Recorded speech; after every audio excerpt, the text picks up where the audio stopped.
جی ہاں، نہیں ایک اور مسئلہ بھی تو ہے نا، خالی مسئلہ نہیں ہے یہ، ان کے نا نفسیات اتنی انفیریئر اور پست ہو چکی ہیں، اسپیشلی مسلم سائیکالوجی اتنے تابع ہو گئے ہیں نا یہ یورپین فلسفی کے اور یہ قادیانی فلسفی کے، اور قادیانی فلسفی بھی تابع ہی تھی یورپین فلسفی کے، اس لیے ایسی بہکی بہکی باتیں کرتے تھے اسلام میں.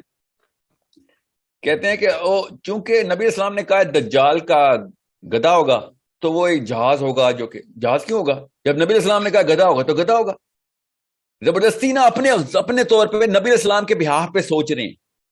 نعوذ باللہ نعوذ باللہ نعوذ باللہ، یہ کہنا چاہ رہے ہیں کہ نبی اسلام نے چونکہ جہاز نہیں دیکھے ہوئے تھے تو میٹافور بتایا. یہ اس قسم کے بے شرم ہے مسلمان مولوی آج کل کے. حضرت صالح کی اونٹنی مگر دجال کا گدھا جہاز.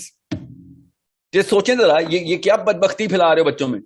حضرت صالح کی اونٹنی اتنی ایکسٹراڈنری ایٹریبیوٹس رکھتی تھی کہ وہ عام اونٹنی نہیں تھی. آپ کو بھی پتا نا اس بات کا، انہوں نے جو ذہن میں آتا تھا نا فتور وہ ڈالا تھا کہ اونٹنی ایسی ہو، اونٹنی اس سائز کی ہو، اونٹنی یہ کرتی ہو وہ کرتی ہو. وہ ایگزیکٹ ساری کی ساری اسپیسیفکیشن ڈاکیومنٹ لے کے اللہ تعالیٰ نے پتھر پھاڑ کے وہ اونٹنی باہر ظاہر کر دی، پتھر پھاڑ کے.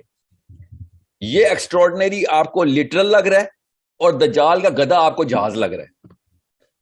تو یہ وہ مولوی صاحب ہی ہیں جو یہ جتنے بھی جہاز ہیں نا ان کو یہ جہاز بنانے کا شوق ہوتا ہے. یہ جو دجال کا گدھا ہے تو گدھا ہے، اور وہ گدھا کیوں ہے میں بتا دیتا ہوں. وہ گدھا کیوں ہے، اس میں کوئی راکٹ سائنس تو نہیں ہے. کیونکہ دجال کا فرسٹ اینڈ فارموسٹ مشن ہے کہ وہ عیسیٰ ابن مریم کے حواریوں کو آ کے فالوورز کو آ کے بتایا کہ میں آ گیا تمہارا خدا واپس. اس لیے حدیث آئی ہے کہ تمہارا خدا ایک آنکھ والا نہیں ہو سکتا. یہودیوں کو تو نہیں مانے کہے گا میں خدا ہوں، یہودی تو مانتے ہی نہیں ہے کسی اور خدا کو، وہ ہمارے والے خدا کو مانتے ہیں. تو ان کے آگے وہ نبوت کا دعویٰ کرنا ہے اس نے، وہ اس لیے ان کے لیے مسیح ہے. اب چونکہ کرسچنز کو اس نے بتانا ہے، اور نبی علیہ السلام نے یہ بارہا کئی دفعہ بتا دیا ہے کہ دجال عیسیٰ ابن مریم کی کاپی کرا ہے، عیسیٰ ابن مریم کی کاپی کرے گا، مرر کرے گا. تو گدھے پہ آنا ضروری ہے اس کا. وہ جہاز پہ آ جائے گا تو عیسائی کیوں کہیں گے کہ ہاں یہ تو عیسیٰ ابن مریم ہے، کیونکہ عیسیٰ بھی جہاز پہ چلتے تھے. نہیں، حضرت عیسیٰ گدھے پہ سواری کرتے تھے، اس لیے دجال نے گدھے پہ آنا ہے. اتنی سمپل سی بات کو راکٹ سائنس بنانے کے لیے ایک فطوری دماغ کی ضرورت ہوتی ہے. وہ فطوری دماغ یہ آج کل پریزنٹ کیا جا رہا ہے بچوں کے سامنے مسجدوں میں.